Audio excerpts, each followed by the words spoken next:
I'm only here to thank you for the confidence reposed in me. I know it was a tough battle. First time that a single man decided to take the government on.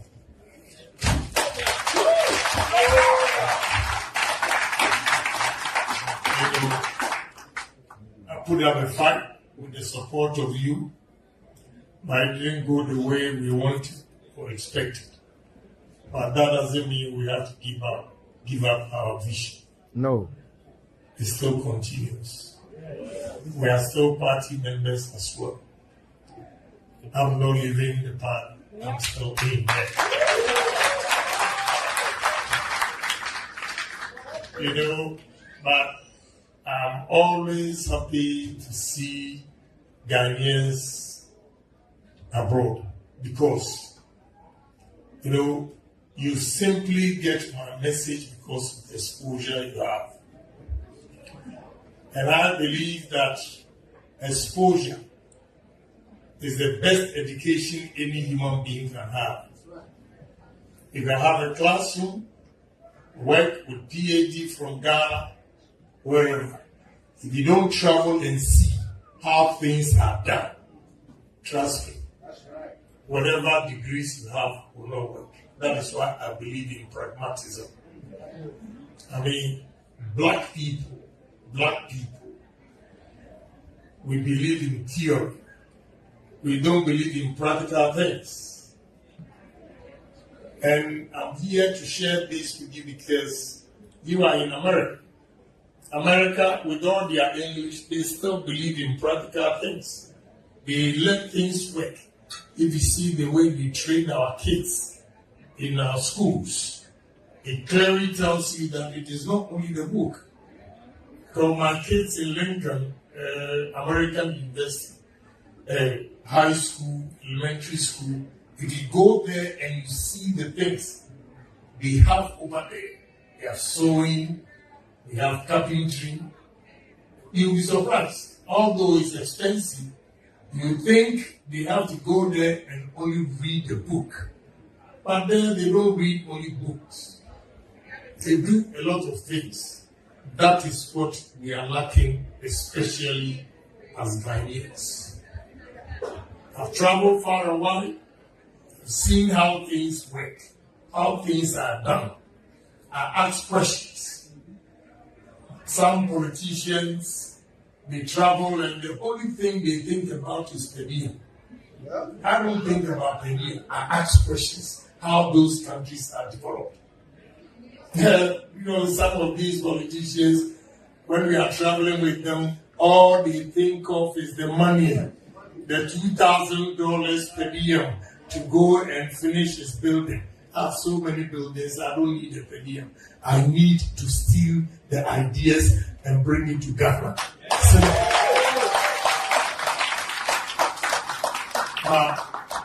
The people have decided. We haven't given up. I'm not giving up the vision. I believe in my vision because I've seen it work elsewhere. And therefore, I still believe in it that as Ghanaians, we are human beings. And what Indians are doing in Ghana, we can do it. What Lebanese are doing in Ghana, we can do it. What the Chinese are doing in Ghana, we can do it. Ghana is not poor. It's not poor in the sense that if an Indian takes a loan from India and comes to Ghana and now he operates Melco, making money. When you go to Paris, there's a young man I met on the flight from China to Ghana, Emirates. He engaged me and he said, I think he attended A&M, Texas. And when we finished, the father gave him 300,000 votes. And this young Lebanese, this year he's 40 years. Go and see what this young Lebanese has done. Why can't we do it? How can you sit here and tell me that Ghana is poor? All the steel companies we have in Ghana are owned by Indians, Lebanese, and Chinese. Pounds. We've been in Ghana for so many years, and Chinese have come to set up these industries. What is wrong with us? What is wrong with us? This is what I try to teach my people. That, look, Ghana is not poor. What we are lacking is good managers. Good managers are our problems. In the sense that if I establish a business and leave it in the care of my brother, all he does is embezzle the funds and build his house, and by the time I open my house, the business has collapsed. Why is it that I'm drawing your attention to something? All the foreign businesses that are succeeding, they are doing well because they have imported their own nationals to take over the managerial sector. And they are doing well. Ghanaian businesses are not doing well because the Ghanaian managers, I'm sorry, I'll tell you the truth, they will just steal your money. That is why they didn't vote for me. But they know I was going to crack the whip. Now we are cracking. Because Ghana first will not allow individuals to embezzle the state funds at the expense of the poor country. Unfortunately for them, they embezzle the funds and the only thing they know to do is build the house, build the house, build the house. And you have the youth of the country unemployed. Yesterday, I heard that a lot of Ghanaians have gone to UK with a visa or with the intention of going to what? Nursing or whatever profession. They charge them as high as £26,000. And they got there, they have no jobs. What is wrong with us? I have traveled far and wide, east, west, north, south, Ghana, 275 constituencies that I travel. God has endowed them with a lot of lands and natural resources. But who to lead us? You need leaders with vision. You don't need leaders who speak English, and cannot put food on your table.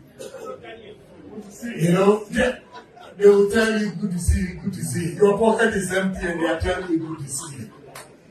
All these lands that we have, you need to have time, visit Ghana, go to the rural areas and see what God has given to us, and we are not tapping it. So I'm not giving up my vision. Whatever I was telling them, all I'm asking you is to pray for me for long life and good health. And one by one, all the mistakes I pointed out to them, I will execute it and create jobs for the youth of this country. I would have retired completely. But when I look at the young men and women that have no jobs in our country, I cannot give up like that. We will continue to fight. And it says, he who fights and runs away lives to fight another day. So I'm not giving up. I'm not somebody who gives up easily. I've made sure my travesties and all those things I change it to be a trump card. Trump. That is what I believe in. So you should all not be disappointed. This is the first time. If there's life, there will be another time. And that time, the experience we've had through this contest will give us a proper showdown.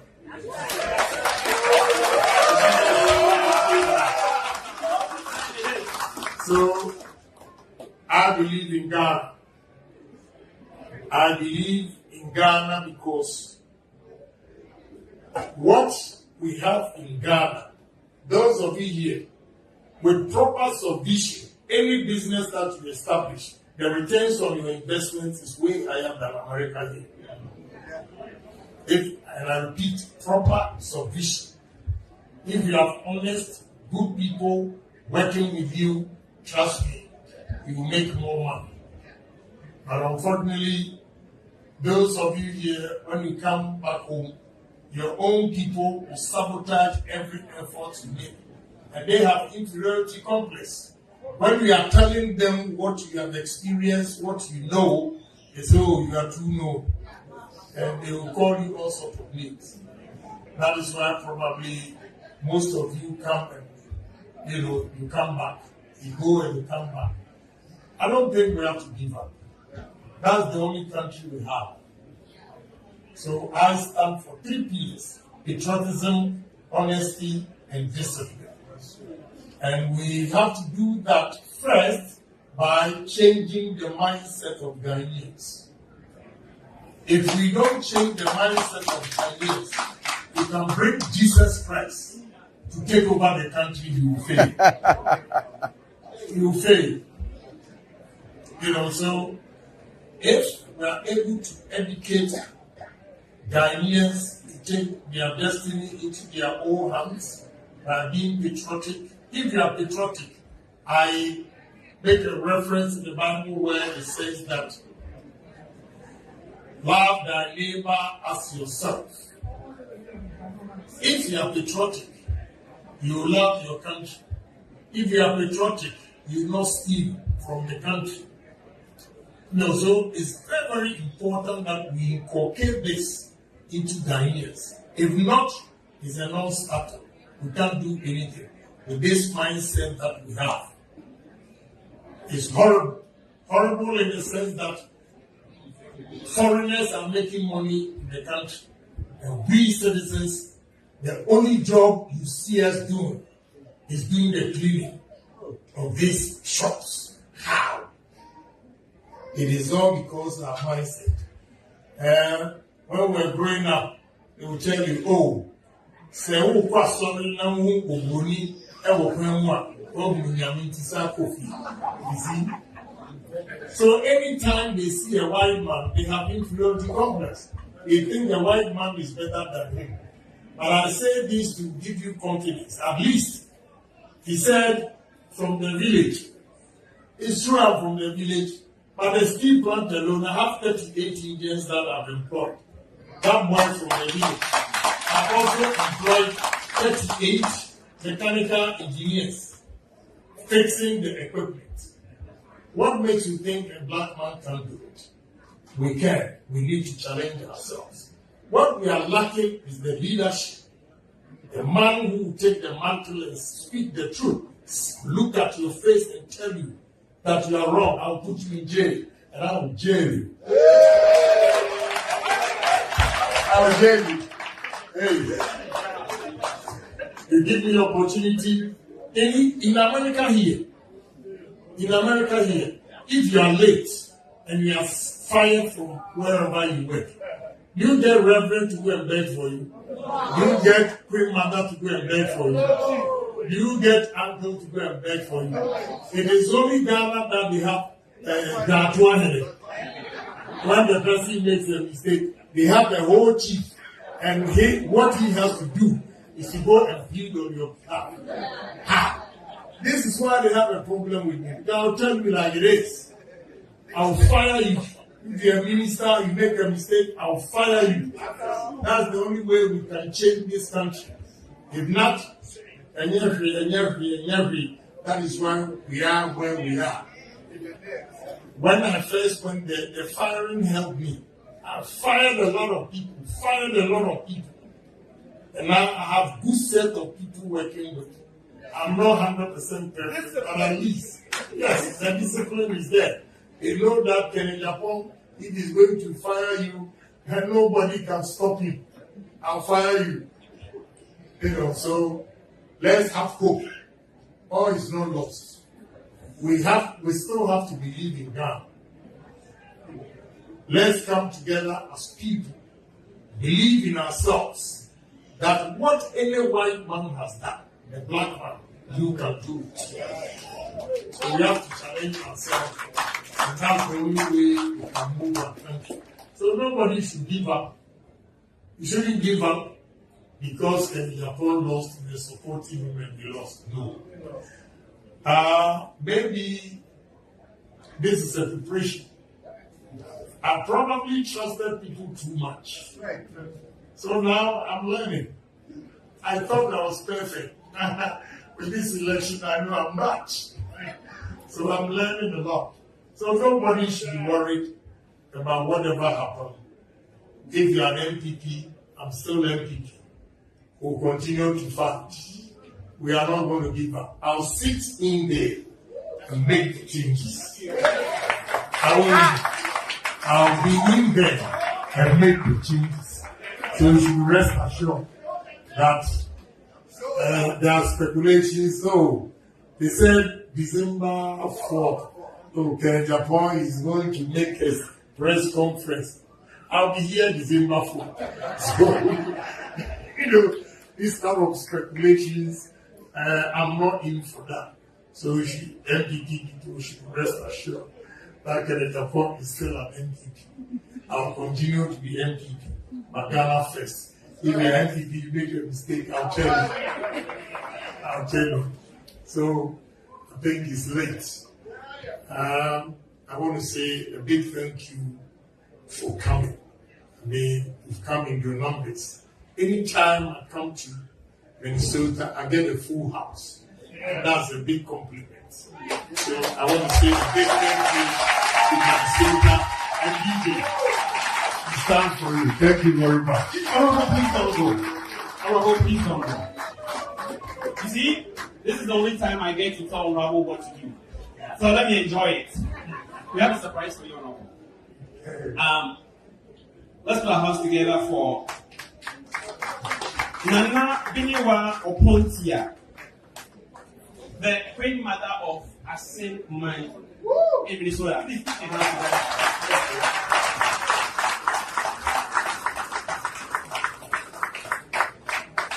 together. Ago. Asofo amoshia. Nanano. Politicians are more free. Other states are. And you'll be out again. Me and make say, maybe Ohima Beniwa and Sunwa or Pontier or Batampa the first.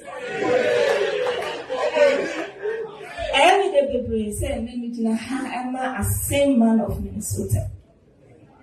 Say, Odi and this year. Abekayan sa. Na, ansana mekasa, metwasho. Because nanano ho, neko bisai say. Na, edin, akompe kunukura, such you say. Say, you move your hand on my entity, till the make you look.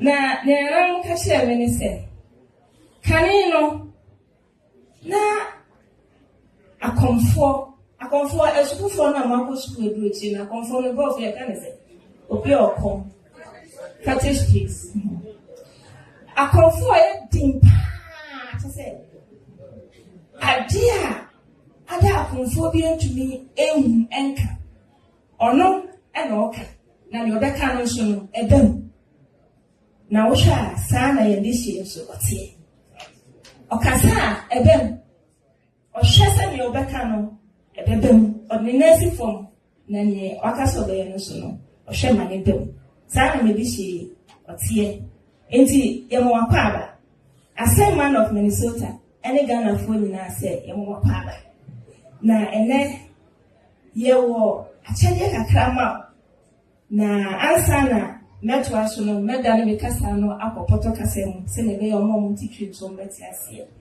Enti on behalf of Asin Man of Minnesota, we are presenting this citation of honor to you, Honorable Kennedy Ohene Agyapong. And it reads, this is being presented by the Asin Man Association of Minnesota to Honorable Kennedy Agyapong, Member of Parliament of Asin Central of Ghana, for your exemplary leadership, statesmanship, and your commitment to better the living conditions of the people of Ghana. Ghana first. Again, Ghana first. Congratulations. Thank you. This was a surprise to me. I didn't know you have an association here. So, Nana, the Queen Mother, I say a big thank you to you. And the Aseman Association, and so I'll say thank you. This is a surprise to me. And whatever you say to me, whatever is written here, encourages and emboldens me to do the right thing or continue to do whatever. So I promise you, I'll make Asim proud. Thank you. Thank you, Honorable. This is Minnesota, and we know what time it is, Honorable. We just won. We got it.